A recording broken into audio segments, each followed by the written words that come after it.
Hola Patricio, ¿cómo estás? Estoy con frío, Patricio. 9 grados hoy. A propósito del tema final, estoy con bastante frío. Es decir, vamos a tener que preocuparnos de los perritos, de los gatitos y de los periodistas de Ufromedio. Vamos a tener que abrigarlos un poquito más, parece también. Vamos a pedirle consejos ahí a otra persona, sí, Carlos. Con un cafecito estoy feliz. Con un cafecito. Mejor, dejémoslo ahí. Ya, ok. Pero fíjate que yo salí recién, venía entrando no al Alcalá, pero al CET, y no sentí tanto frío, fíjate. Es que con el abrigo que anda usted, Patricio, es imposible sentir frío. Eso puede ser, sí, puede ser, es verdad. Sí, no, el abrigo es grueso. Es brezo, diría mi padrino, es brezo. Sí, sin lugar a dudas, Oye, estoy aquí en la Fiscalía a mi espalda. Ah, mira, ¿está abierta la Fiscalía todavía? Algo se alcanza a ver. No, está cerrado. Está cerrado ya. Está cerrado. Es que está oscuro, parece como si fuese las 10 de la noche, ¿eh? Sí, es verdad. Oscurece temprano. Bastante 5:30 aproximadamente empieza a oscurecerse. Se nota que estamos. Sí, se nota que estamos en invierno o a puertas del invierno. Tú mencionabas algo. Hace un tiempo lo hablamos también en uno de los despachos cuando se dio a conocer este caso. Son 3 los hechos que se le imputaban en ese momento y por los que fue condenado un médico cirujano que realizaba cirugía estética. Uno de esos casos, el más grave, que es por el que se le imputa el homicidio frustrado, la paciente entra en un estado grave de salud y el médico no la quiso llevar a un centro asistencial especializado y realizó una transfusión sanguínea con su misma sangre. Lo cual es bastante grave porque no es llegar y hacer una transfusión de sangre a un paciente. Estos hechos comenzaron en el 2016, se extendieron hasta el 2019 y ya salió un veredicto condenatorio. Esto que es de 3 años y 1 día por el homicidio frustrado y además de 2 penas de 61 días por las lesiones graves, con el beneficio de la libertad vigilada intensiva, ya que el denunciado tenía una irreprochable conducta anterior. Fue la Fiscalía la que dio a conocer detalles de este caso que representa ser un caso inédito porque es primera vez que un funcionario médico en función de su labor es condenado por un homicidio frustrado. Escuchemos al fiscal Juan Pablo Gerli, que da más detalles de este caso. Es opcional que un médico es condenado dentro del contexto de una cirugía por un delito de homicidio frustrado, por ejemplo, y 2 delitos de lesiones graves. Aquí se estimó que había más que un actuar negligente dentro de alguna infracción a la lex artis por parte del imputado, sino más bien la Fiscalía estimó que las conductas desplegadas por el mismo eran más susceptibles de estimar de la concurrencia un dolo eventual. Y como estaba este dolo eventual, es que la Fiscalía, en definitiva, formalizó y posteriormente acusó verbalmente en su oportunidad por los delitos ya indicados. Yo te decía, Patricio, que uno de los casos más graves, el acusado no quiso asistir a un centro asistencial, obviamente para evitar ser sorprendido en las prácticas que estaba realizando. Al respecto también se refiere el fiscal, porque este es el caso que habla del homicidio frustrado. Escuchemos lo que dijo. El recinto en el que se efectuaron estas intervenciones no reunía los requisitos establecidos para poder realizarlas. No tenían los permisos correspondientes e incluso en uno de los casos el imputado, ante la gravedad de la situación que afectó a una de las víctimas, en vez de haber realizado el traslado de la víctima a un recinto hospitalario que sí contara con todas las condiciones para tener una atención adecuada a la víctima, optó, precisamente para evitar ser descubierto, por efectuarle una transfusión directa desde su propia sangre a la víctima. Lo cual representa un hecho grave porque, como lo señalábamos, no es llegar y hacer una transfusión sanguínea. Entre otras cosas, no se contaba con un anestesiólogo y con los elementos de seguridad mínima para realizar este tipo de operaciones. Lamentablemente, el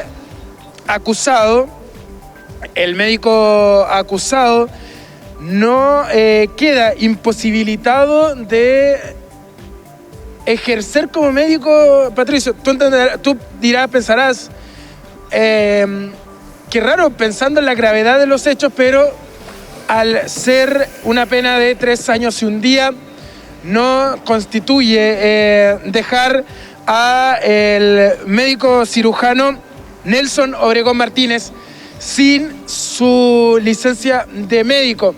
Situación que podría cambiar porque hay una nueva denuncia en contra de él, de una 4ª víctima, la cual se está investigando, está una investigación en curso, pero al ser presentada posterior a estos 3 casos, la investigación sigue su camino, pero de manera separada de estos 3 hechos que mencionábamos, 2 de ellos por lesiones graves y 1 por homicidio frustrado, por los que fue condenado. Sí, bueno, es complicado, ¿no? Yo te iba a preguntar precisamente si el médico seguía ejerciendo, al menos como cirujano estético, porque de alguna manera esa es la función que cumplió y por la que fue juzgado, ¿no? Recordemos que está acusado de realizar entonces cirugía plástica a 3 mujeres pertenecientes a la comuna de Temuco, sin contar con la especialidad ni con las condiciones médicas exigidas. Ese es parte de los cargos, digamos, que se le imputan. Las víctimas sufrieron complicaciones posoperatorias y resultaron con quemaduras y cicatrices de carácter grave atribuibles a procesos quirúrgicos inadecuados. Fíjate que estaba mirando internet, Carlos, mientras tú comentabas la resolución judicial, y hasta diciembre del año pasado todavía hay publicaciones por parte de este profesional donde postean algunos sobre la experiencia que han tenido con él, ¿no? en materia de cirugía estética. Y te doy un detalle más, porque estos 3 casos no son los primeros hechos de este médico, ya que también hay una denuncia y un cierre también de una clínica el año 2013, donde el mismo médico cirujano habría realizado un implante mamario generando un daño en el pulmón a la persona que había operado, y el recinto terminó siendo cerrado por la Seremía de Salud porque no contaba con los permisos para realizar este tipo de intervenciones. Entonces no es algo nuevo en el caso de este médico cirujano, y ahora se suma una nueva denuncia, una 4ª, por estos mismos hechos. Ahora, esta 4ª denuncia, Carlos, ¿con qué fecha tiene aproximadamente en cuanto al procedimiento que estableció el médico? ¿Es posterior a las denuncias iniciales? Mira, la información que nos dieron desde la Fiscalía es que ingresó la semana pasada a la Fiscalía una nueva querella de una 4ª paciente. Investigación que está separada de las otras 3 y que sigue su curso.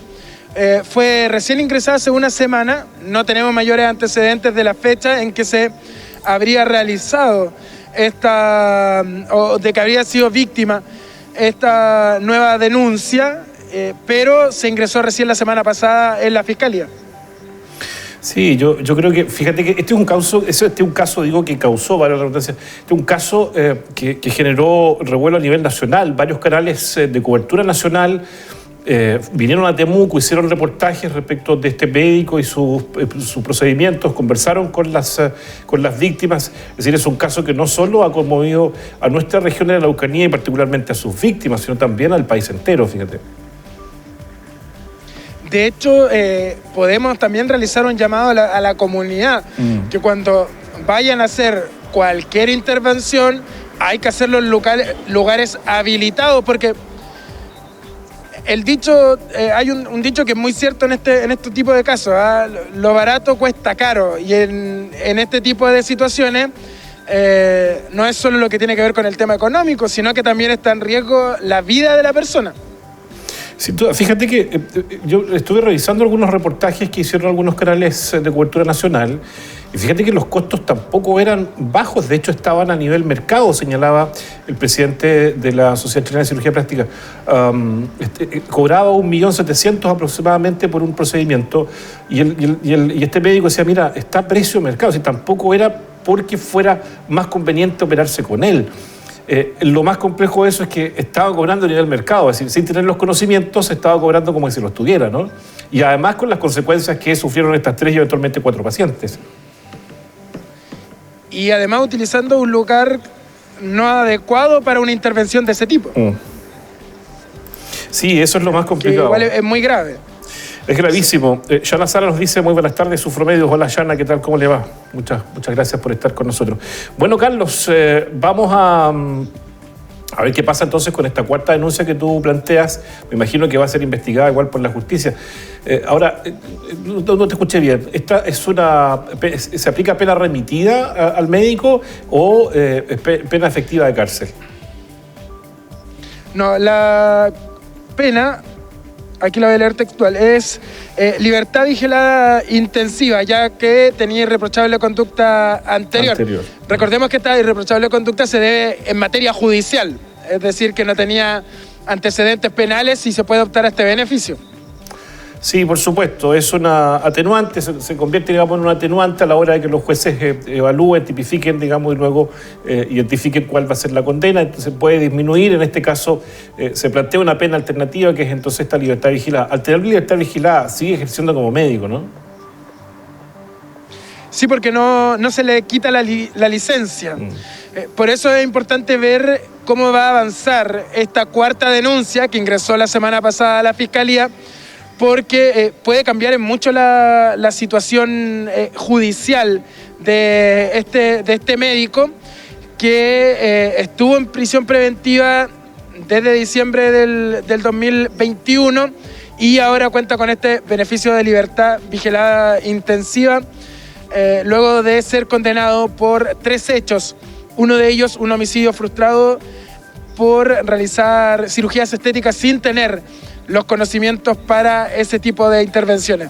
Ahora, consignemos también, Carlos, ser honor a la verdad, de que este es el fallo en primera instancia. Todavía le asiste el derecho, tanto al médico como a su defensa, de apelar a la Corte de Apelaciones, valga la redundancia, y eventualmente la tercera y última instancia, que sería la Corte Suprema, ¿no? Sí, son procesos judiciales que no son cortos, todavía quedan instancias, pero ya se resolvió un fallo condenatorio. Ya, hay un fallo de primera instancia que, como decimos, es apelable y ese fallo es, aun cuanto sea en primera instancia, es un fallo condenatorio en contra, digamos, de este médico de nuestra ciudad de Temuco. Gracias a Carlos Morales en la cámara, por cierto, Carlos Hernández en el micrófono y Gastón Díaz en la conducción de nuestro móvil, ¿verdad? Así es, andamos con equipo completo aquí en la Fiscalía. Ahora, abrigarnos. De hecho, a Carlos Morales no le veo ni los ojos, Patricio, tan abrigado que anda en estos momentos. Sí, que están ahí más cerca del cerro, quizá por eso hace un poco más de frío. No sé, hay más viento probablemente. Como para buscarle el ajuste a la cosa. Como diría nuestro colega Miguel Ángel Carrillo, estamos en las faldas del Cerro Ñelol. En las faldas del Cerro Ñelol. Ya, muchachos, que tengan buena tarde en lo que queda y nos vemos mañana como siempre.